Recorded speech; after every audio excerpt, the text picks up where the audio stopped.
Personal initiative. We come now to the ninth visit, where we shall analyze the ninth principle of success, which is personal initiative. Personal initiative is the dynamo which starts the faculty of imagination into action.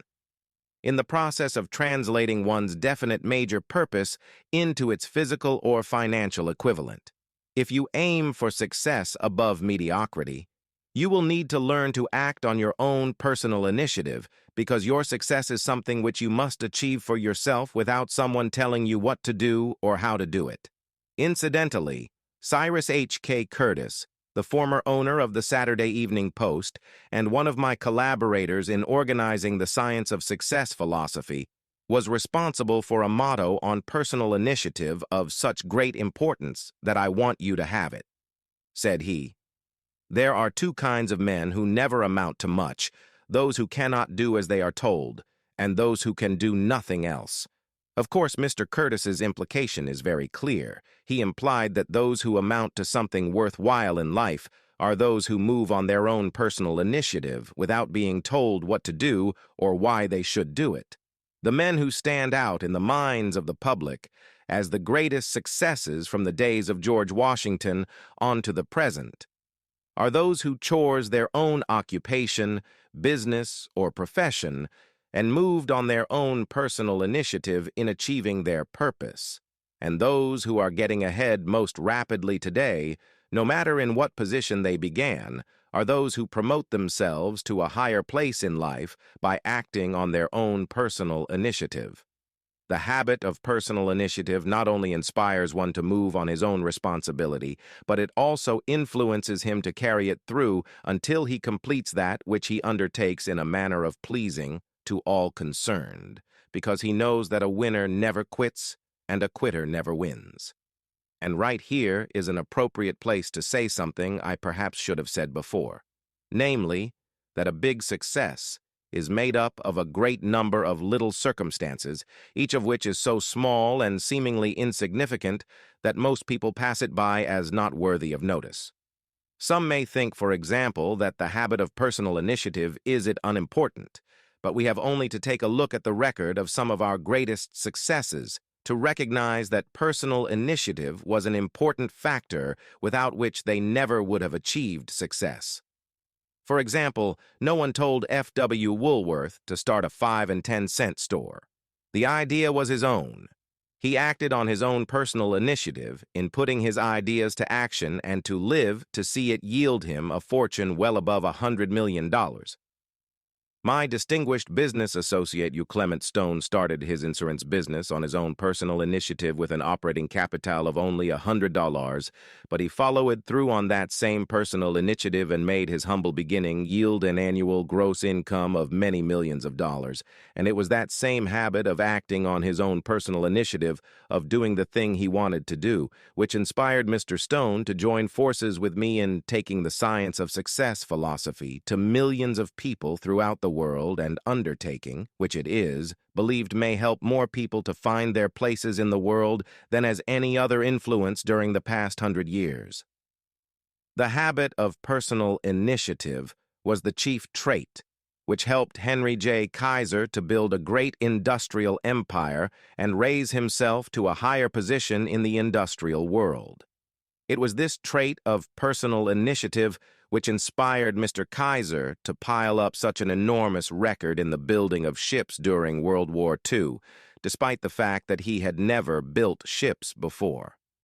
One day, when I was lecturing to one of my classes, I mentioned Henry J. Kaiser's wonderful record in building ships more cheaply and quickly than experienced shipbuilders had been able to do, when one of my students spoke up and said, "Mr. Kaiser, has having been a friend of Jesse Jones of the Federal Reserve Bank, did not hurt his chances of success in it, did it?"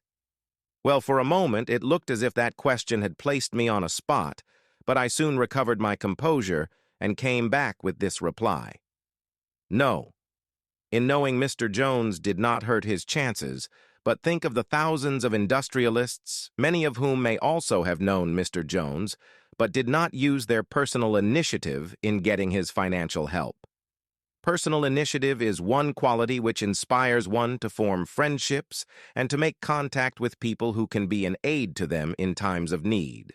It was my personal initiative which influenced Andrew Carnegie to give me an opportunity to organize the Science of Success philosophy. I now wish to give you an outline of the more important attributes of the person who has sufficient personal initiative to give him leadership in his chosen occupation. 1. First of all, the person who follows the habit of personal initiative has a definite major purpose in life and a plan. 2. And a mastermind alliance with those whose help is essential in achieving his major purpose. 3. He has the necessary resistance and the will to win to carry him along when the going is hard and he meets with obstacles. 4. He makes decisions promptly when he has the necessary facts on which to base them and changes them slowly, if at all.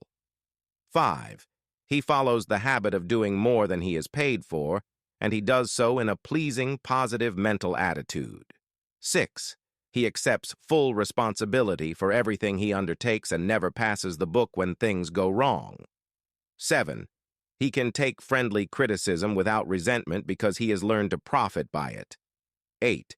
He knows what the 9 basic motives are which inspire all human endeavors and never requests anyone to do anything for him without giving that person an adequate motive for doing so.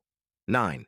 He never expresses an opinion about anything unless he has thought the subject through and is prepared to state how he came by his opinion. 10. He follows the habit of listening much and talking only when he had something to say which may benefit himself or others. 11. He has a well-developed sense of observation of small details and knows his job from the smallest detail to the greatest. 12. He never tells anyone to do anything without suggesting why it should be done and how it may be done best. 13. He follows the habit of concentrating his full attention on one thing at a time. 14. His mental attitude is positive at all times when he is in communication with other people. 15. If you ask him a question, he will give you a direct answer even if he has to tell you he does not know correct answer. 16. Last but perhaps most important of all, he never puts off onto the moral that which should have been done last week because he knows that the habit of procrastination is near the top of the list of the causes of failure. If you can write okay on each of these 16 traits of personal initiative, you are a leader in your field of endeavor. When you come to examine yourself on the subject of personal initiative, just remember that your success or your failure depends very largely on the action you take in connection with your occupation. No one will tell you and what you should do. No one will tell you what not to do. The decision must be your own, and you must follow through and carry out your decision on your own personal initiative. If you work for wages or a salary, you should decide to promote yourself through your own personal initiative to the top of the scale in your occupation. And remember that your promotion is entirely in your hands. In my previous visits, I have given you a blueprint of the steps you should take in promoting yourself to whatever station in life you desire. Now, let me give you a brief review of 8 principles we have covered previously. 1. Definite, there's a purpose. By now, you should know what you want most from life, and you should have a plan for getting it. Here is the most important circumstance of your whole life, or you must move on your own personal initiative because no one else can tell you what you should want most. 2. The mastermind principle. If you have not already formed a friendly alliance with those who can help you in attaining your major purpose in life, you should move on your own personal initiative and form this alliance at once. 3. Going the extra mile. This is a must if your major purpose is anything above mediocrity. 4. Applied faith. This is the principle which gives you power in carrying out your definite major purpose and all minor purposes. 5. A pleasing personality is an asset of priceless value, and it, too, is something you must acquire through your personal initiative. 6. Self-discipline. The 6th principle of success is also something you acquire through your personal initiative. 7. A positive mental attitude, which is the most important of the 12 great riches of life, is also the product of your own personal initiative. 8. Enthusiasm is a state of mind which only you can generate through your personal initiative.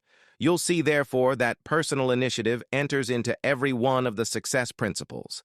And now, until our next visit, may I remind you that there are two types of people who never amount to anything: those who will not do what they are told, and those who will do nothing else.